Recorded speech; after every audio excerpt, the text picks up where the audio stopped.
Bu xotin saniki, onangniki emas. Bu seni nikohingda turibdi. Sen ikki dunyoda javob berasan. Bu kelin, bu qiz seni tufayli mana shu xonadonga kelgan. Yashaydigan sen. Nima qildi? Nima aybi bor?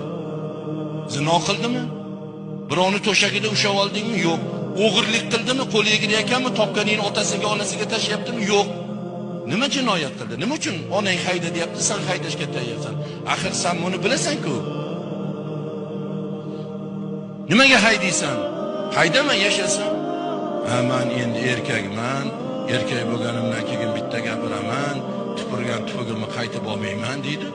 Aytim, sen kasobat o'zingkimi? Tupuging nima bo'lar dedim. Kimsan? Bir mahallada ja obro'li odammisan, sen bir ja e'tiborli odammisan-ki, sen bir o'zingni ja osmonga chiqarib qo'yib farishtaday qilib.